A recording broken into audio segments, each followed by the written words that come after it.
que nos vamos a dar explicaciones hablando de los distintos tipos de mercado que nos vamos a encontrar.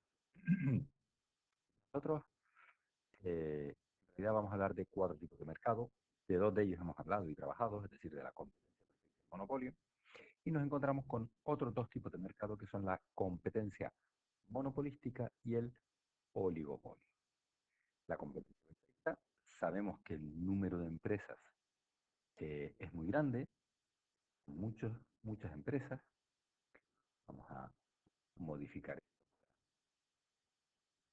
ponerlo con un tamaño de letra correcto, como hacemos habitualmente. Vale. Entonces ponemos muchas empresas, se hablan de infinitas, evidentemente infinitas nunca van a ser, pero sí podemos considerar que tenemos muchas empresas en este tipo de mercado. Mientras que en el monopolio tenemos una única empresa, en competencia monopolística tenemos pocas empresas y en oligopolio tenemos muy pocas. Para que ustedes se hagan idea, un oligopolio puede ser el transporte aéreo. El transporte aéreo tiene, digamos, de Canarias a Península, tienen tres líneas regulares, tres, cuatro compañías que tienen líneas regulares, Iberia, Air Europa y creo que Norwegian o alguna vez tienen algún tipo de servicio, es decir, son muy pocas empresas que tienen este, que copan todo el mercado, digamos. La competencia monopolística se refieren, ustedes hacen la idea, por ejemplo, nosotros vamos a un centro comercial, para que ustedes se imaginen, y nos vamos a encontrar con un restaurante chino, un restaurante italiano, una hamburguesería, o sea, un negocio de cada tipo distinto. Es decir, no nos vamos a encontrar, por poner un ejemplo, digamos, dos Springfield dentro de un mismo centro comercial, o dos Vesca, o dos H&M. Sí nos vamos a encontrar un H&M, un Vesga, un Springfield, etcétera, que cada uno de ellos, todos venden ropa, pero hay diferencias importantes entre unas ropas y otras. Entonces, el poder de mercado quiere decir si pueden manejar los precios. En caso de competencia perfecta, los precios no son manejables por las empresas, porque es un precio fijo para el mercado, son precios exactantes, por tanto no podemos decir que tengan poder de mercado. Un monopolio evidentemente es una única empresa, sí tiene poder de mercado, mientras que la competencia monopolística tiene un cierto poder de mercado, digamos, vamos a poner cierto, porque al fin y al cabo cada empresa marca su precio. ¿Sí? Miran unas a otras, pero todas marcan su precio distintivo. Y el oligopolio, perdón, los viajes, digamos que hay pequeñas diferencias de una empresa a otra, que van diferenciadas principalmente por horarios y calidad de servicios, pero sí que unas y otras lanzan ofertas. Por ejemplo, Ryanair lanza unas ofertas muy económicas con respecto al resto, es decir, tiene poder de mercado, pero las características de ese tipo de mercado, el mercado que busca esa empresa, por ejemplo, son compatibles de los que quieren volar con Iberia. Las diferencias entre productos, digamos, en la competencia perfecta no lo hay, en el monopolio no tiene sentido, sí que hay diferencias en el caso de competencia monopolística, y en el oligopolio, digamos que sí. Si volvemos al ejemplo de Ryanair con Iberia, pues evidentemente los asientos son más pequeños, los servicios a bordo son distintos, etc. Publicidad en competencia perfecta no tiene sentido. En el monopolio tampoco tiene sentido. Pongamos monopolio, servicios de agua de una ciudad, de Las Palmas, de Telde, de cualquiera de ellas. No tienen que publicitarse porque si no coges el servicio de agua de Telde, no tienes agua en casa. Sin embargo, una competencia monopolística sí tiene sentido publicitarse, igual que en el oligopolio sí tiene sentido publicitarse. Y la barrera de entrada son las limitaciones que pone el gobierno, digamos, a que una empresa A. Por ejemplo, competencia perfecta, digamos, no hay bandera de entrada. En un monopolio, por supuesto que sí, hay una única empresa y no se permite entrar. En competencia monopolística, digamos que pueden haber barreras de entrada, pero en realidad no deberían haber. Vamos a ver, vamos a ponerlo en un interrogante. Y en un oligopolio, por supuesto, sí las hay. Si nos centramos en los mercados de oligopolio, digamos que hay que hacer un control en el oligopolio para que no haya una colusión de empresas,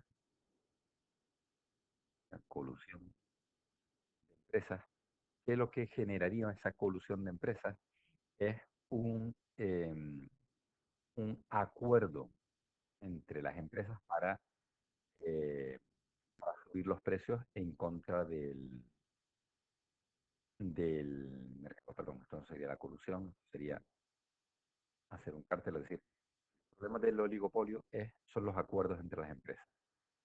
Pueden haber acuerdos puntuales o pueden haber acuerdos genéricos.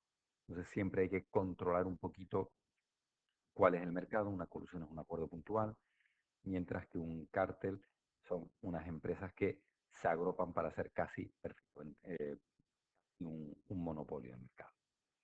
Digamos las desviaciones del mercado.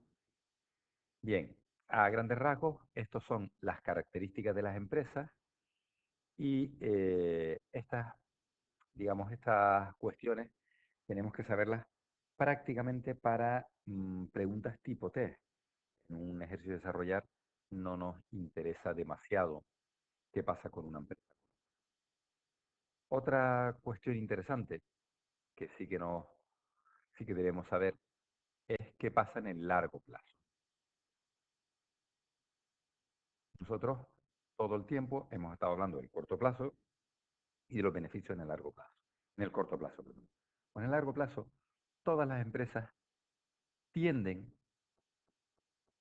se tiende a tener beneficios normales.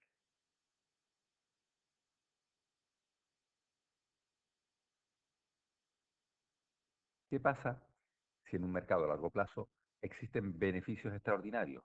Pues que habrá una entrada de empresas en ese mercado que harán bajar esos beneficios hasta llegar a beneficios normales. ¿Y qué pasa si tenemos pérdidas, pérdidas en el largo plazo de esas empresas? Pues habrá una salida de empresas de ese mercado que llegará a que los beneficios de las empresas sean normales. Dentro de estos beneficios normales, podemos denominar la M, que es la escala mínimo eficiente, mínimo eficiente,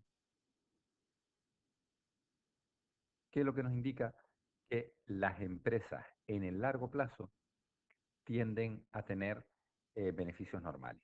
Aquella que, eh, digamos que en el largo plazo está en el mínimo de sus costes medios, pues estaríamos, el mínimo de los costes medios de todas las empresas, digamos que sería la escala mínimo eficiente. Aquella empresa que consiga vender en el mínimo estará acudiendo a la escala de mínimo.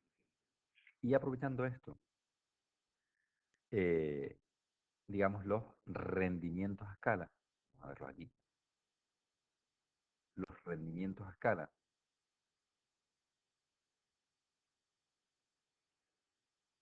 significa una empresa, rendimiento a escala quiere decir que una empresa que tiene una producción determinada, con un determinado capital y un determinado número de trabajadores, si se multiplica cada uno de estos componentes, si, si yo multiplico por un mismo factor alfa, alfa por K más alfa por L, digamos que esta empresa tiene rendimientos a escala si al multiplicar, perdón, puse aquí más, al multiplicar cada factor productivo, es decir, el capital y el trabajo.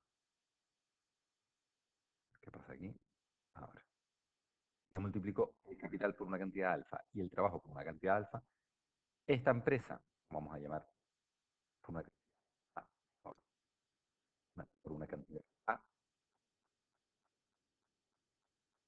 esta empresa tiene rendimientos a escala si la producción se ve multiplicada a veces a elevado a alfa por la producción. Es decir, decimos que una empresa tiene rendimientos a escala si al multiplicar cada factor productivo por una misma cantidad, el capital por A, los trabajadores por A, la producción, digamos que se incrementa a elevado a alfa veces, de tal forma que si el valor de alfa fuese mayor que uno, tendríamos rendimientos crecientes a escala. Si ese valor de alfa fuera igual a uno, tendríamos rendimientos constantes a escala. Y si ese valor de alfa fuese inferior a uno, tendríamos rendimientos decrecientes a escala. Entonces, cuando nos encontramos con un ejercicio tipo T, muchas veces nos preguntan esto, si los rendimientos a una determinada función de producción, si esa empresa tiene rendimientos crecientes, constantes o decrecientes a escala. Y para eso, lo único que vamos a tener en cuenta son dos cosas.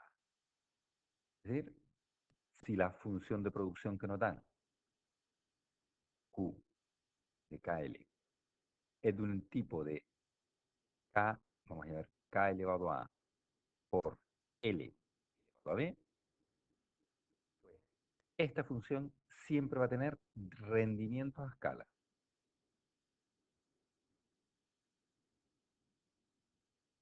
Siempre. ¿Y de qué depende? Si la suma de A más B es mayor que 1, serían crecientes a escala. Perdón, estoy poniendo mal. A ver. eh, si la suma de A más B, no, está bien. Si la suma de A más B son mayor que 1, crecientes a escala. Si la suma de A más B es igual a 1, son constantes a escala. Y si la suma de A más B es inferior a 1, pues son decrecientes a escala.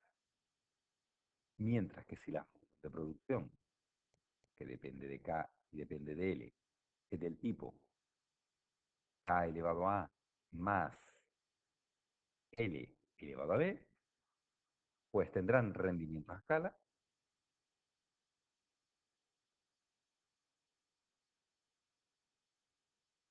Si y solo si A es igual a B. Es decir, si el coeficiente de A y el coeficiente de B son iguales, son rendimientos a escala. Y en ese caso, si A, o lo que es lo mismo, B es mayor a 1, serían crecientes.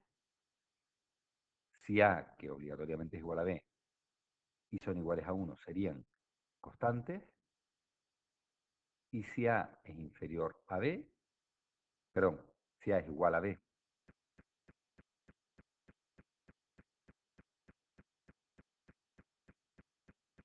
si A es igual a B, pero inferior a 1, son decrecientes, decrecientes a escala.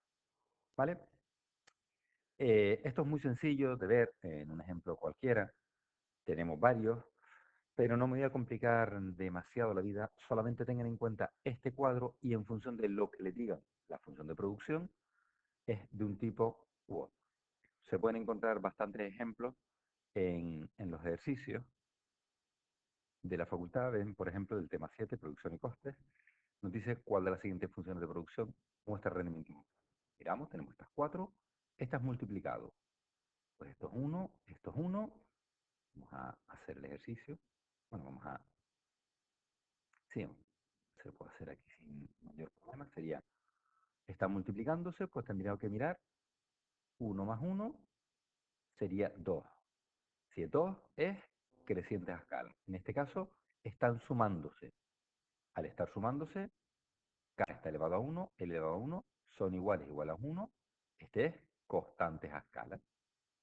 En este caso están multiplicándose. Sumo el 0,8 más 0,2, 0,8 más 0,2 igual a 1, es constante a escala. Por lo tanto, en este caso, crecientes a escala, tan solo tengo el primero. Este es constante y este es constante. No nos vamos a complicar mucho la vida porque los ejercicios son muy sencillitos y rara vez lo ponen en un examen final.